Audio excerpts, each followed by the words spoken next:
One, sorry for my slight challenge here. Um, it's been a very crazy year so far, and my apologies sincerely for my absence as well. I've been quite ill. So, this is officially the very first Tech Tuesday of the year. Yeah, I had COVID, which is quite annoying. But nonetheless, I am here, alive and well, healthy, wise, everything is good to go. So thank you so much for everyone for joining me, and hopefully you had a very pleasant holiday, and also a happy New Year as well. And speaking of happy New Year, hello, C Renner, good seeing you as well. Thank you for joining. RMTK23, hello to you as well, and thanks so much for joining. And I also have YouTube live as I typically do. So for those of you on YouTube, thank you so much for being a great audience for joining me on this Tech Tuesday. And also, I'm recording my podcasting networks as we speak. So whether it's on Spotify podcasts, Apple Podcasts, even standard Spotify, Podbean, Anchor, you name it, you can definitely hear what we have going on. Just do a search for Bisimoto, and all my episodes come up in earnest. Israel, let's say, how do you say Israel Varaguerra? Good seeing you all the way from Angola. Good, thank you so much for joining. Ken Rosado, thank you so much. Good seeing you. Happy New Year to you. NSX Michael Mao, who, by the way, if you guys don't know him, he has a clean NA, beautiful NSX, absolutely spectacular. So thank you so much for joining. Pasadena's in the house, courtesy of 70 Jones 70. Thank you so much for joining. Carols and Pigs, a very talented photographer. Hello to you as well, bro. Thank you so much for joining. Mehet Kargan, 2343. Good seeing you as well. Let's see here. Some great languages here, which I don't quite recognize. Mas Quebec. Thank you so much for the kind words. Appreciate that indeed. So, guys, I'm here to share some insights around what I promised, which is around what that cool car right there did, the Bisimoto Plaid, did on a recent episode of Car Wow. So if you haven't seen it, when we're done, please go over to YouTube, do a search for Bisimoto and Car Wow, CARWOW, and you'll see how this vehicle fared against a 1200 horsepower twin turbo Corvette. And you may wonder, wait a minute, if this, makes more power than a 1000 horsepower Plaid, how is it possible? And it has to do a lot with how the power is put to the ground or how the power is created by petrol versus electric. See, before Steve is asking, where's the Civic Wagon? It's in the showroom right up front, so we still have it here. Lots of fun. We did some upgrades to that in terms of on the Civic. Yes, of course, the Civic VK X14 in terms of turbocharging and controls. So controls we upgraded to some nice controls from TurboSmart, and with a turbocharger, we now have a Garrett G series on that, which is pretty nice. And Kevin says all-wheel drive versus rear-wheel drive. Yeah, that's fine, absolutely. And it still was a great race nonetheless. And what's interesting, a lot of people don't know this, is as you continue to run the cars back to back, meaning on EV cars, the state of charge, the battery capacity goes down lower and lower. So they did a lot of test runs before the main run. They didn't charge in between runs. It's equivalent to you not having cool air for a turbocharger system. Let's say, imagine a race where each time you go out there, your heat exchanger is less and less efficient, or the air temperature that's ambient gets hotter and hotter. You can see the cars getting slower and slower. Same thing happens with EVs. It's ideal if you do one run and top it off again and do another run as well, but that didn't happen. But despite that, the vehicle did extremely well. Good afternoon to you, the art chemist on YouTube. Thank you so much for joining, sir. Appreciate your kind words and welcome. And I hope you're doing well no matter where you are on the planet.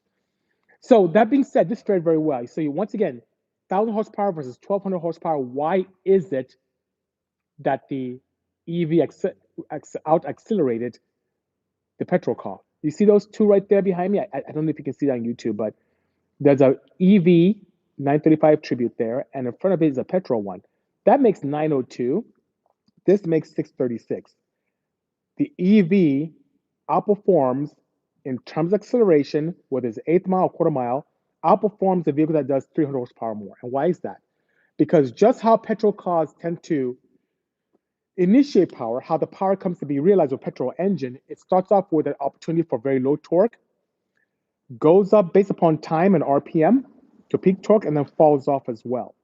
While the torque on the EV can be a full 100% at 1 RPM and falls off gradually as RPM increases or as time increases. So, what the ground sees in terms of power, even though the peak powers are much lower, the area under the curve is much more robust and makes a much faster car, which is pretty cool indeed. So, that being said, it's a lot of fun. Artemis on YouTube says the G forces must be crazy in electric. Plus, the takeoffs are crazy. Absolutely. The acceleration is absolutely spectacular. And it's always been that way just because of how electric motors do work. And with this thing, it's crazy. On street tires, it hits similar 60 foot to what my drag car used to do years ago, which is pretty crazy indeed, right? I see. What's the topic? It's actually Shuria Singh 78. Well, we're talking about EVs versus petrol cars in terms of acceleration and how that power is being created and how the ground sees it in terms of acceleration. We just had a video that came out recently with the guys from Carwow in the UK. There's one particular entity that do a lot of cool grudge race matches from time to time from all across the globe. And they pitted the Bisimoto Plaid, which is pretty almost factory in factory form with some slight modifications in terms of weight reduction, in terms of adhesion to the ground, so on and so forth, versus a 1200 horsepower, fully built, twin turbo C8 Corvette. And this thing, as you may see from the preview, that's on my feed here. And if you go and look at the full video, they tried all type of things, rolling starts, even braking, which I thought that the C8 would outbreak that, but that even without the crazy race package, even without the carbon ceramic, still did extremely well compared to C8. So in every matrix that was, or matrix, I should say, excuse me, still recovering, that was explored, the Plaid destroyed and did extremely well, which is pretty good indeed.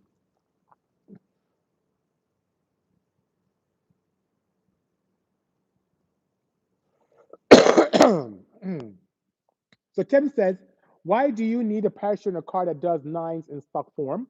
Well, I'll tell you why, because of NHRA rules. So you may see I do have a Simpson parachute there with a mount kit from Unplugged Performance. They take advantage of the opportunity for a standard tow hitch, which they have as a solution for the Tesla Model S, what is the plaid or non-plaid versions. And then they have an adapter system that allows for a very nice parachute mount to be placed.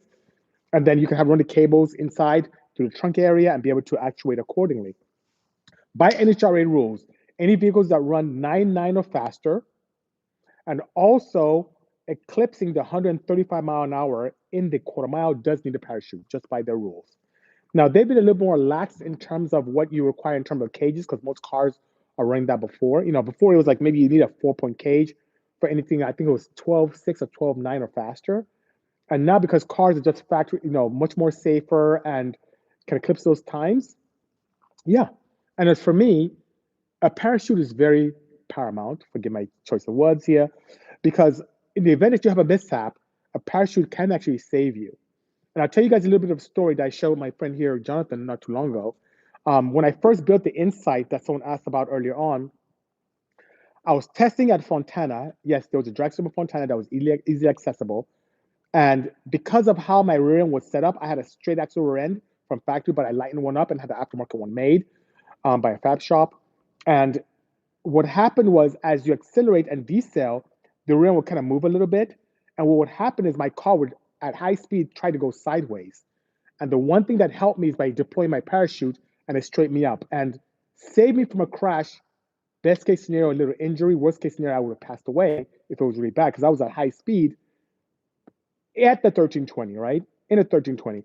And that kind of saved me. So the same thing that happened with this. God forbid something happens and I tend to lose control of the car. I can deploy a parachute and it can help straighten the car out and keep me safe. So above and beyond the rules for NHRA to allow you to be able to deploy a parachute and slow down and stop effectively, there's a safety component based upon my own personal experience that is paramount as well. Okay, let's see here. Wow, so much love here. I appreciate you guys. Thank you so much for joining, for your interaction as well. I don't know, Yasin. I don't know what language that is. Huckleberry Finn says, glad to see you're doing better. Thank you so much, sir. I appreciate you indeed, Jeremy. Jeremy has one of the vehicles here that we're converting, and we're doing some magical stuff to him as well, to his vehicle as well. We're putting experimental LSD, which we already installed. And any moment now, that thing should be up and running, and we should have a lot of fun and do tons of videos to share with all of you. And Huckleberry can see feel the power of the EV in its classic Porsche 930, which is pretty exciting as well. So thank you so much. Still have a little bit lingering. I'm about 95%, but yes, I'm feeling much better than it was last week or even the week before. It was quite horrible, indeed. And everyone in my household got it, which is quite scary. And but not, I didn't want to. I want to make sure my team didn't. So I did do a good job in alienating myself from the team here, and so far they're good, and that's how I like it. It's great indeed. Okay, let's see here. Sterling Honcho, I'm so sorry. Could you please ask your question? Morocco's in the house, courtesy of Abdo Casamaul, Madrid. Thank you so much for joining this particular Tech Tuesday. I appreciate that indeed. Hello, Junad Sabir69. Thank you so much. Appreciate you indeed. Twisted Iron Performance says, hey, BC Scott, looking forward to our meeting on Monday. Absolutely. I look forward to speaking to you as well. And your project's going to be pretty nice. Can't wait for you to show the world what can exist in terms of performance clean energy. So I'm pretty excited about that indeed. And speaking of performance clean energy, and this year, you can expect to see a lot of great projects coming out from the Bisimoto stable. For many, many years, the team and I here have built some really cool vehicles. They tend to, I guess, lean towards the petrol side for many, many decades.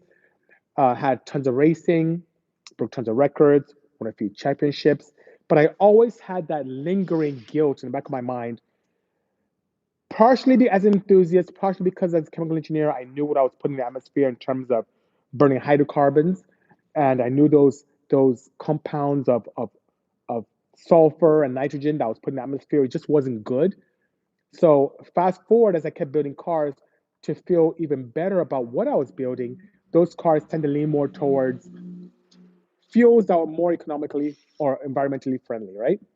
Yeah, economical, yes, that was a byproduct, but also environmentally friendly. So everything from the 1,000 horsepower Odyssey that ran on alcohol on E85. Same thing with even my petrol 935 Tribute over there that runs on E85 as well. I'm not a huge advocate of using anything that's purely hydrocarbon based or purely gasoline, just because of what could happen. Or better yet, even using a race fuel that may have some kind of traces of lead or toluene or benzene or any known carcinogens or things that can hurt the environment. I can imagine when, thanks to some of the teams out there, from Elon Musk and his vision and so on and so forth, we now have an opportunity to have zero emission cars that are extremely fast and just a lot of fun. So we're embracing that. The gentleman who we spoke to about earlier on is thinking about doing some hydrogen stuff as well, which I think is a very nice thing for the future as well. That does come without its own challenges. It does come with some challenges indeed, but nonetheless, yes, we continue to make things happen and so on and so forth. Luke Workman says, we love you here on YouTube. So glad you're hot rodding the plaid. I've been hot rodding mine too. Good job, Luke. Let me know where you are and what mods you had. I'm very curious to see what you have going with that. It's a lot of fun. And there's more happening. Seeing what even companies like Lucid are doing in terms of the Sapphire Air, those are even faster than the plaid. Porsche came out with a recent, how should I say, amendment to their Taycan line, which then destroyed Tesla Model S Plaid's record at the Nürburgring. And that was as recently as maybe 2.5 weeks ago. And knowing the Tesla team, they're not going to take that laying down. I'm sure they may either send an update or come out with another vehicle that is more of a saloon or a four-door sedan in nature that can eclipse that as well. So there's always been this kind of a weird rivalry between, my team at Porsche and the group and the folks over there at Tesla. So look forward to what's going to happen. It's going to be very exciting indeed. Um, the art chemist says hydrogen has a large potential, but it's a delicate element. I agree. And there is this process that happens with hydrogen where it can permeate through the porosity in certain metals. So when they're looking at steel, you're looking at aluminum, to be able to contain hydrogen properly and safely can become a bit of a challenge. And when heat is not taken to the safety around that particular element, it could present an environment where an explosion or fire could occur.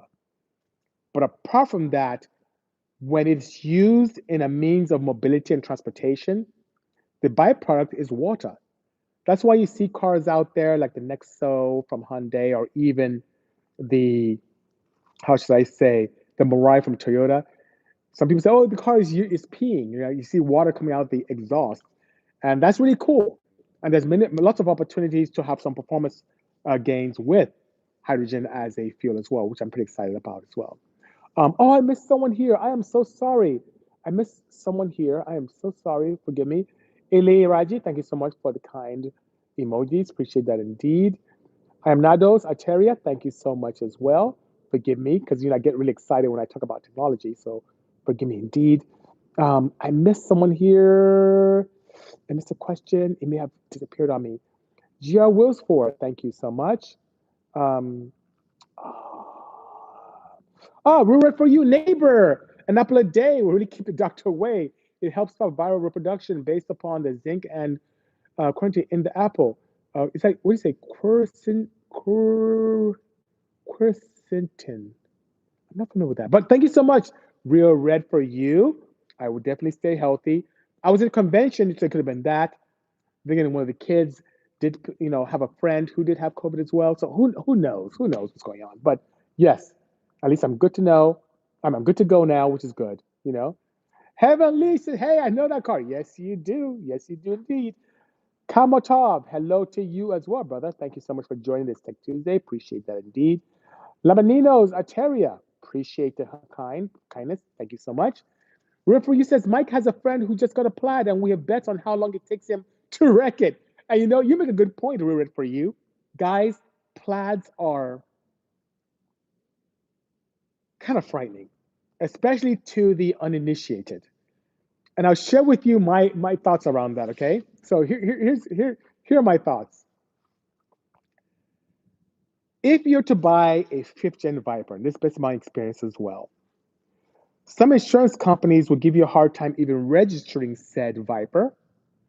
Mind you, those cars run maybe 11s in the quarter mile. The 0 to 60 is closer to 3.0 mark. And insurance companies feel that for you to be able to handle such an American supercar, you need to either have some type of driving school training or class can allow you to know how to explore it. Thanks for a thumbs up. Appreciate that. And so in my case, I had to show my NHRA license to have the opportunity to make that happen. And then my insurance company was able to insure me. Fast forward to today. Any one of us can go into a dealership for Tesla, a used car lot, interact with a privateer, or even order online a Tesla Model S Plaid, or crazy enough, even a Lucid Sapphire Air. As long as we have the money, you can make it happen. And these things do sub 2 seconds in the 0 to 60 realm, can run low nines in factory form, and it's quite terrifying. So, to what Real Red for You is saying, a testament to her concern, if you go on any of the popular auction houses, whether it's Copart or Odessa or IAAI, you see a ton of plaids, but more the S and X is crashed. Most of them with front end collisions because people tend to, point and shoot, and are not accustomed to such acceleration and crash the car in the process, which is pretty interesting. Um, how about a titanium limiter for hydrogen to extract? Says the Art Combat. Yeah, that's possible. Ignition. Oh, to extract ignition. To extract ignition. I'm limited to my exposure to that particular type of fuel accelerant. So that being said, give me a few months, and I'll be able to have all the answers for you. No problem whatsoever. Giovanni from Canada, thank you so much for joining with your on-screen moniker of All Motor VTech. Appreciate you indeed. Thank you so much. 405 says Fistnet NAB. I don't know what that means. Kovo, there you go. Long time no see. Hopefully you are doing well. His question is, how do you efficiently crimp and pin large number of connectors? Each of my BMS has 64 crimps into 3 harnesses. How do you do that quickly without mistakes, without hand cramps? Well, for one, it's possible without mistakes because I'm very careful. In terms of hand cramps, it's almost inevitable. I don't know if I should, give me a second, let me pull something for you. Corvote has a very good question on that.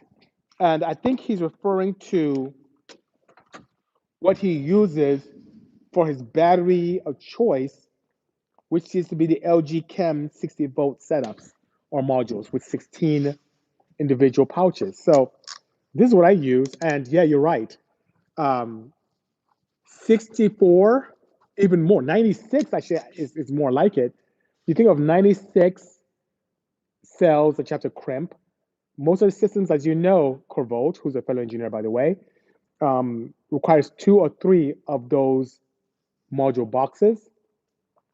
And then not only do you have to do, positives and some negatives, you also have thermistors, right? So this is what I use to do my crimping. And yeah, it can, after a while, it can be a bit of an exercise and can cramp you up a little bit. So it's just, I do a very good tuck test.